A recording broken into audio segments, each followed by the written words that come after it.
Hi guys, this is Rubber Breaker's video. Um, he must be traveling. Um, and anyway, travels to Mississippi, where he's speaking about Elvis Presley's life and asks the question: was Elvis saved? Uh, please share the link with others to help spread the gospel. Anyway, I'm covering this video. Um, I'm playing what Rob says. Okay.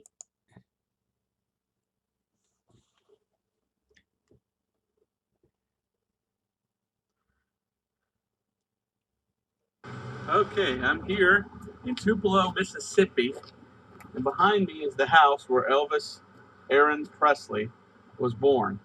And I guess they moved it here or something. It's a super small house. But that raises the question. Many people ask the question, was Elvis Presley saved? Was he a Christian? Well, if he was the worst Christian that ever lived. What a horrible testimony that the guy had. Um, Playing rock and roll. Rock and roll is really bad. Rock and roll is nothing more than fornication. That's where the word comes from. But here we are at the house. Many people know who Elvis is. And when I was a kid, we had a lot of Elvis's records. We had the old record player, but we had all of his records of hymns and him singing hymns. And he loved to sing gospel hymns. So a lot of people wonder, well, was the guy saved? Well, I if he have no was, like I idea. said, they called him Elvis the Pelvis because he was always dancing.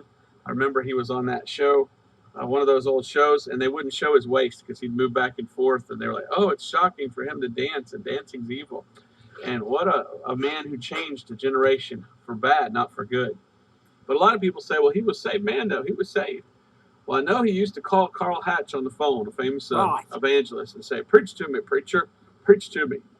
And I know he used to be on drugs. Matter of fact, he overdosed on drugs. So some people theorized that he was saved and he felt so bad about his sin that he took drugs to forget about it. So maybe he was, maybe he wasn't. I don't know. But I think it's an interesting testimony. We talk about our testimony and what a great testimony we're supposed to have for Christ. And if that man was a saved man, he didn't have a testimony for Christ. And he died in the worst way you could die. And a lot of people may know or may not know, but Elvis Presley died in 1977. And he died on the toilet. And he died of a drug overdose. But they say that when he died, he was reading the Bible. So some people think maybe he was a saved man and maybe he was just doing wrong and living in sin and backslidden. But he died reading his Bible. Now, one of the things that Elvis did, he had his little mob. They called themselves the Memphis Mob. And they'd run all over Memphis. And they loved to have this little saying. And their little saying was taking care of business.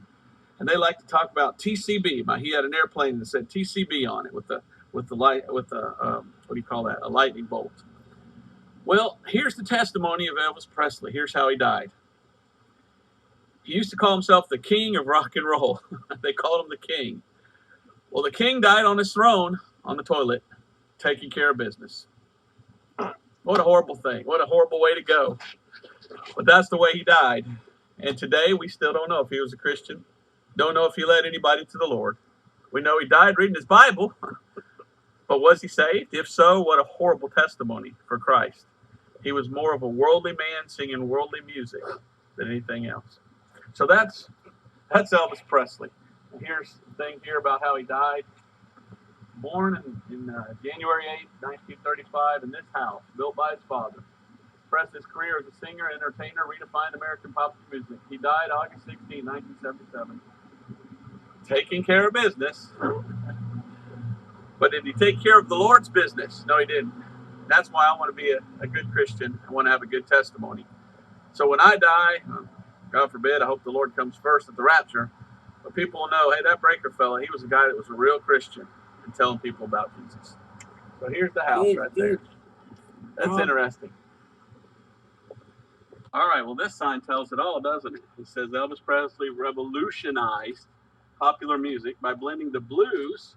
Now, what is the blues? Well, The blues was a lot of people sitting around singing, but many of the old blues songs are very wicked, and they're Right. about fornicating, or they're about adultery, and they're about doing evil things, getting drunk, and things like that. So, my grandparents told me the blues, you got to watch out for that. That's the kind of people that don't go to church, that don't love God and the Bible.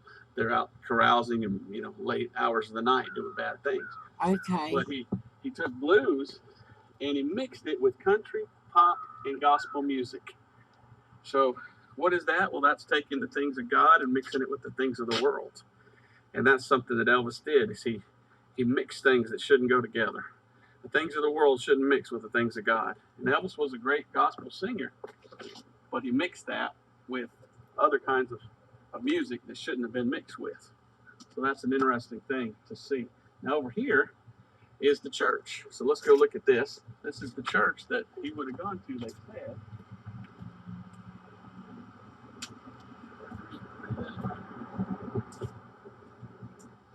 They took the church that his parents went to and they moved it here. And it's Assembly of God Church. Now, if you know the Right. doctrine of the Assembly of God Church, well, they follow the early book of Acts and they don't rightly divide. And they take the things for the Jews and try to force it to us today, like the signs and the wonders and the speaking in tongues. So it's a church also that says you can lose your salvation, which isn't biblical. So there's a lot of false teachings in this church. But this is the kind of church that he would have gone to when he was a kid. So maybe that's one of the reasons why it was so easy for him to go into the world. Because of the false teaching, false doctrine. Right. Let's look around some more. All right, so here's another thing here. Talked about how he was introduced as the hillbilly cat. The hillbilly cat. Country music, it says. Country music in the old days used to be country music. It was country folk singing songs. Today, country music's pretty wicked. You listen to average country music station, it's all about drinking and doing bad things with people when you're not married and stuff like that. Right. Well, they have a joke that if you play country music backwards while you get your wife back and your house back and your car back, it's all about, oh, I'm so sad I lost this, that, and the other thing. But Elvis got to start as a country singer, but he began to sing about some evil things. And some of his songs aren't that nice. They're singing about fornication and evil things. But a lot of his songs were hymns, gospel hymns. And my mom loves to hear him sing, gospel hymns. But Elvis was a great singer, had a talented voice. But he could have used it for the Lord, and he didn't. He used it for fame, and he used it for many things. And because he became a worldly person, it led to drugs. And Johnny Cash also. Johnny Cash was someone that sang with Elvis. And Johnny Cash got really bad into drugs. Right. So you need to watch out for the world. You need to stay away from drugs. And drugs are killers. A lot of people that got into becoming a popular secular singer of secular evil songs have died early. Jim Morrison and the guy from Nirvana and Janis Joplin and many names that people know. Hendrix. They all overdosed on drugs and they died. So drugs are awful. And so this is the gateway that the devil used to get people into a wicked world of drugs. And that just leads you down the road to more sin. And it's just very sad that people die before their time because they want to get into the world and be known by the world and get the fame that the world offers. And I remember Elvis not for the fame that he had and all the movies. He was a movie star. I just remember the beautiful hymns that he sang. Right.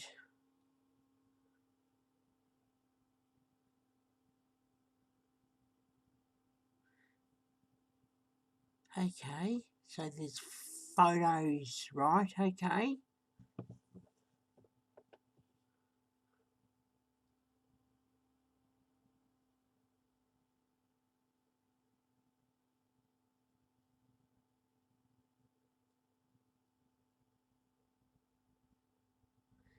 Yep. This is the gospel of salvation. Yep. I'll pause it so people can.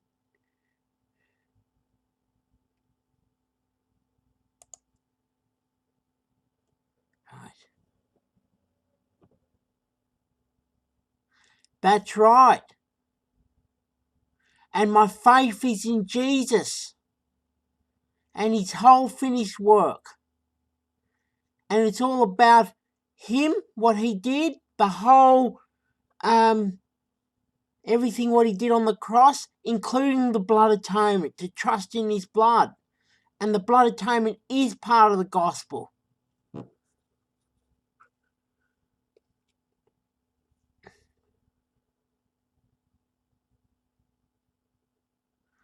Okay.